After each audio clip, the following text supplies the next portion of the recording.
And we're now joined here live at the 2024 General Election count here in Carlow Kilkenny by Fianna Fáil Councillor for Kilkenny City, Joe Malone, and former Sinn Fein Councillor for the Caolan Thomastown area, David Fitzgerald.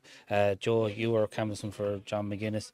It looks like when Malcolm Noonan's votes were distributed that this will more than likely get John elected. Thanks for having me on, Paul. Actually, I don't think it will, to be honest with you, because what they're saying, they could only give out 500 votes. Okay. It's going to go on to the next count, whoever goes out after that, I think maybe. But there's a long way to go in it yet, you know, so as the fella says, we're here for the long haul. Eugene's was distributed there. I think he got, was it over 500 there? 510, yeah. 510, so he needs 1,050 now, John does, to get into the 11,627. He's going to do it, so yeah, I did canvass with him and we got a good reaction, and I know there's anger out there with people, and rightly so, and we heard that as well. And whoever goes into government, and I don't know what way we're going to do with the three. If Fianna Fáil gets three, I'd be hoping that Micheál Martin will give John McGuinness the senior ministry in this constituency. We'll be the only constituency, if it happens, with a health warning, if it happens, you know, and Sinn Fein are doing well as well. So we'll see how things transpire over the next 24, 48 hours. Yeah, exactly. And when you were talking about anger out there, what were the big issues out there that were getting people angry? The houses, the refugees, the health service, you know, the price of rent and one thing and another. There's a lot. And what issues that are in Waterford and Wexford and Carlow and Dublin are in Kilkenny as well, you know, and we've lost a lot of young people to immigration. And these are the things now, Paul, that the government, whoever the next government will be, will have to tackle these. You know, and rent increases are forcing people out of the market. They have to stay at home. There's people in their 30s and 40s now, and they can't move out, and that's not right. You know, and let's be honest, Fianna Fáil, the housing portfolio, and Darragh O'Brien, whoever gets it back, will just have to listen to the people. And you're a county councillor. When, you know, rents are going up massively, people, you know, can't afford the rent and may become homeless. It's the county council that has to pick up the slack there.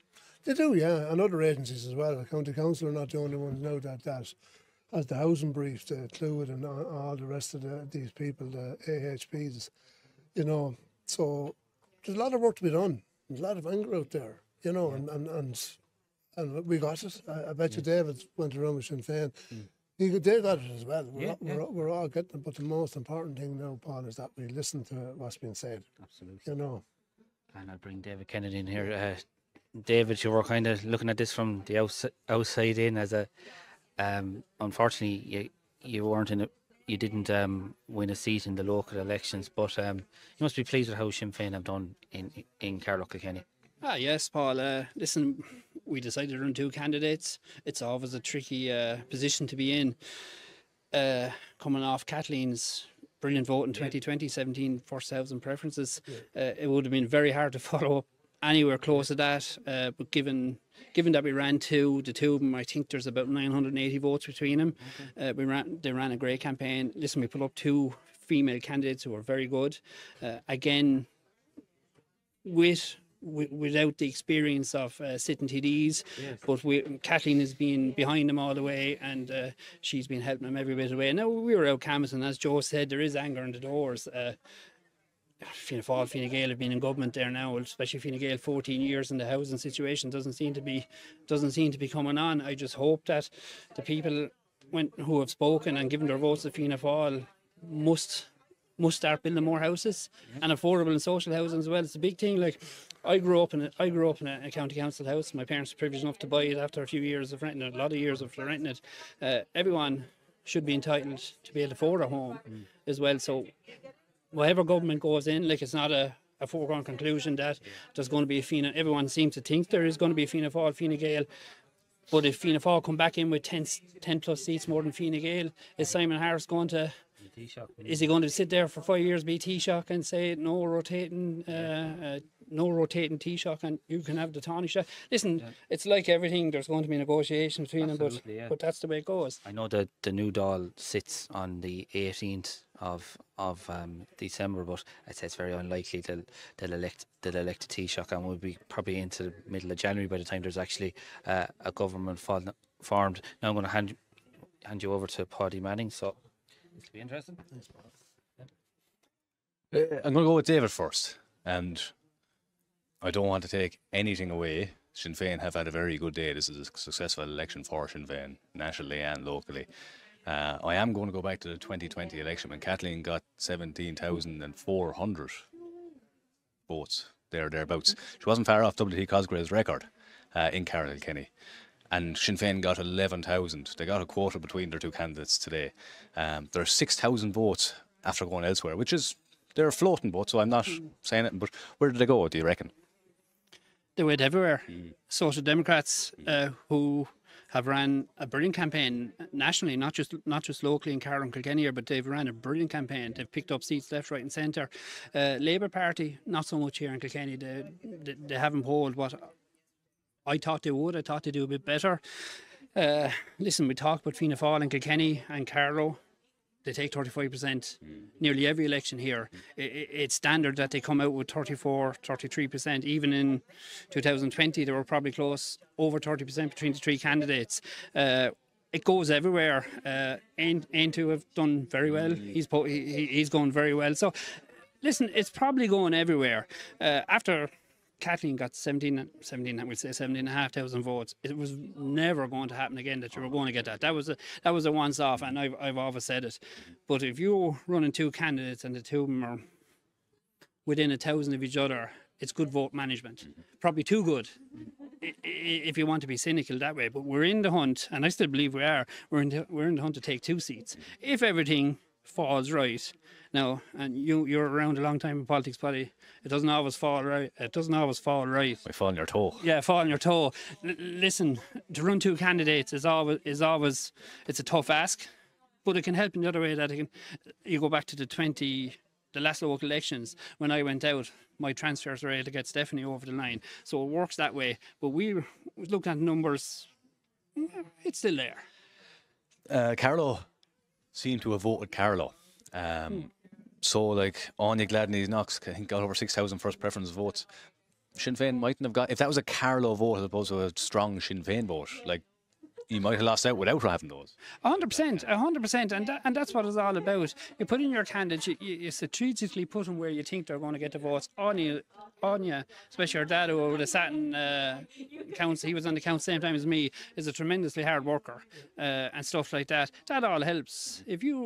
And Anya would have the name recognition from her dad up in Bagnallstown. So, listen, we'd be hoping. Listen, you look at the numbers, you would say there's must be one there, but don't rule out the second one yet. There's a lot to play. Like, I'm going to go to Joe then. Just so I think you might feel a little bit left out over there. We were chatting away. Joe never beat that. Joe, Fianna Fáil are fighting for three. Jennifer's 800 ahead of Chap with 1, 2,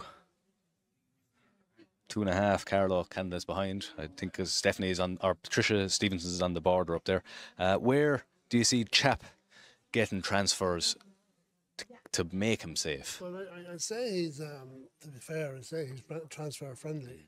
But where's he going to get the bulk of them? I suppose it's going to come from, if Michael Doyle doesn't get elected, they're both in neighbouring parishes. I could see there. And the girl of the Stevensons is living up in Cone, is that right? And, you know, Near the Carlow border. He's up near the Carlow border. Oh, you get a scatter him, and then this young O'Neill chap, I can't understand. Well, I think there's a lot, absolutely, it was a brilliant folk, but I think a lot of that would have been pro-life, I think. I know a lot of pro-lifers were looking to go for a pro-lifer, and he's got 3,600, and he's not finished yet. You know, maybe he's next out. He would be next out. He's 1,010 votes behind Patricia Stevenson, who seems to be very transferable. That's a credible performance for him and for that party. I think they're actually going to win one in Mayo, as far as I know. The chap, the man, I can't think of his name, Paul Lawless, who's a new councillor. He's living in Knock. I haven't met him as yet, anyway. And they put in a fantastic thing with campaign with Padder. But to go back to ourselves here, Stevenson girl, she did extremely well. You know, I saw Paddy Power, not a gambler, but I don't want to anything about gambling. But I see that Paddy Power said last week that she was in the hunt for a seat. They weren't wrong. She did run a very good poster campaign because I saw posters absolutely everywhere. But like Sinn Fein, to go to Sinn Fein, I think it's a massive vote for Sinn Fein. I know they lost 6,500, but if Kathleen had to be here today, that seat would have been in the bag long and ever ago early enough yesterday. But the two unknowns are not councillors, to be fair. I know they both ran in the local elections and they weren't successful, and to come along, I wouldn't be all brand there either. Where before you associate Sinn Fein with brand, but I don't think in this case they've done extremely well and on merit. And David mentioned the Andy Ladney, you know, and I think I saw something there that he was sick, and I want to wish him well because Andy is on the council like myself. He's over in Carlow. You know, and they're hard workers. Like they're over there in that same Mullins, Bagnallstown, Borris area over there. You know, so look, it's all to play for Paidi. You know, as David said, you're at a long time, and Paul as well. So it's not over yet. And I'm just looking at the number 8 or Dave Fitzgerald. Like you know, he got a disappointing vote. Very disappointing vote to be the standard bearer. Like he had a Taoiseach in the constituency here 3 times. Like. You know, so if I was ever running, I wouldn't want a Taoiseach down beside me because there mightn't be votes in it. But you know, but he put in a massive effort, as they all did. You know, so just to say, Paidi, Gary O'Neill's, if it comes to his elimination, which is next after Malcolm's, that's going to be decisive. Do you reckon it'll go breaking Sinn Féin's favour?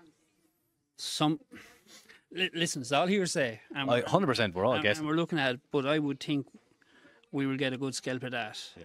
Just geography-wise. 4 candidates ever won. My favourite one candidate. Natasha. Just because of the geography.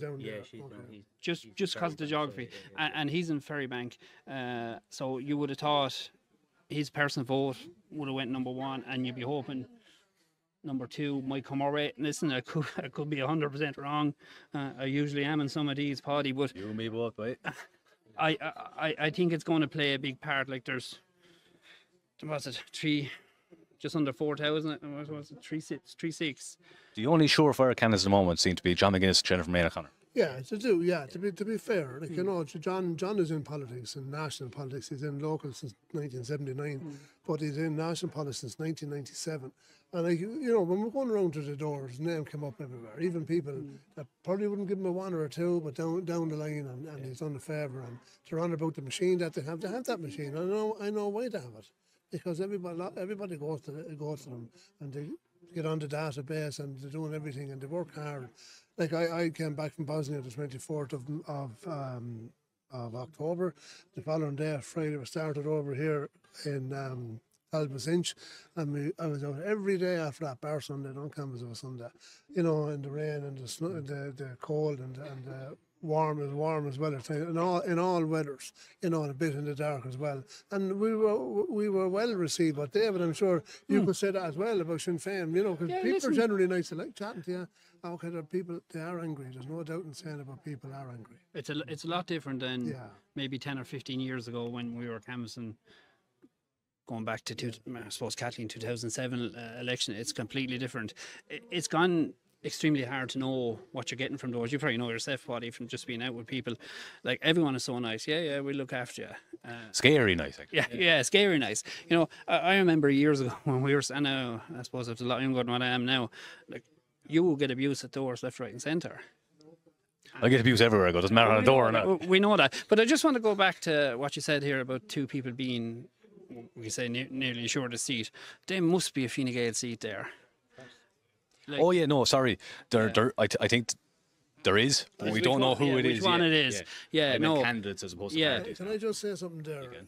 When you're going around to the doors and you're ringing the doorbell, and that famous camera doorbell is in your face, people are not answering the doors. Okay, we can say the economy is strong at the moment.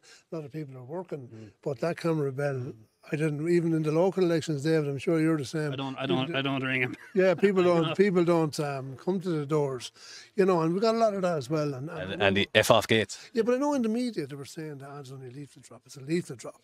Yeah, because people weren't answering the doors or they weren't there, but so be it. Times are changing too. Like, listen, the last 10 years, I've always kind of said to people who canvass for me, and a lot of people get, they get worked up about canvassing. I'm obviously to believe they're going to vote for you, they're going to vote for you. Knocking on a door in 20 years of politics, I've seen very little people change on a door. And listen, if you know your area well, which most of us do, from each political party, you'll know 80% of your doors that these are Fianna Fáil, Fine Gael, Sinn Fein, Labour. You might get a good transfer from them, stuff like that. But everything now is just social media. There's a lot, and it's only in Ireland, I think. Oh, they never called to my door, so they're not getting a vote off me. But would they give you the vote even if you knocked on the door? There you go. They might give you a vote. Well, we're 13 maybe. A vote, and that could help you in the end too. But I think I saw it was between Dixie Doyle and Sean Tracy in 2014, and it went down a long way on the ballot paper. Yeah, I was there. I was on that 2014. I was on that one. There's one other thing there, probably. Sorry, David. The other constituency that we're in, Kilkenny Northwest. Look, I don't want to give up, but it was crazy. It was a shocking decision. It was a crazy. Michael Lowry and Alan Kelly came out strong about it. Like it's going to come back because they realise they've made a major mistake. But they're not going to be represented by Michael Lowry topped the poll in Urlinford yesterday. Yeah. 4 or 5 years ago, you wouldn't say that. But they definitely will come back. And John lost a lot of votes. Sinn Fein lost votes. Everybody lost votes up there. I think John lost. I think he was saying 1,600. Yeah. Actually, John Paul put him at 2,000 up there. Yeah, did he? Yeah, and then try and get them back. We wouldn't have lost that kind now. I think it was about 700, which is a hell of a lot of vote too to be losing. But it is. But what I suppose sickens me is as you're driving out, literally 11 minutes out the road, and you're seeing. North Tipperary people on posters, just literally, or in general even. Yeah. I know we have to be nice, but no, it's shocking. It's a shocking decision, and I hope it's. I don't know what the turnout was up there in the north. I know a lot of them would have. As you know, I'm a delivery driver now, so I'm up around there a good bit of the time, and I just did my own straw poll about 2 weeks ago, and I went to. We'll say it must have been 11 or 12 houses, and I'm a talkative person, as you know, Paidi. I'd be talking on the door, and I asked them at the door were they going to vote, and out of the 10 doors, 8 of them had told me they were going to spoil their vote. Whether that went out and happened, they were extremely upset that they had to go out and vote. I'm going to pass you back to Paul now. Yeah.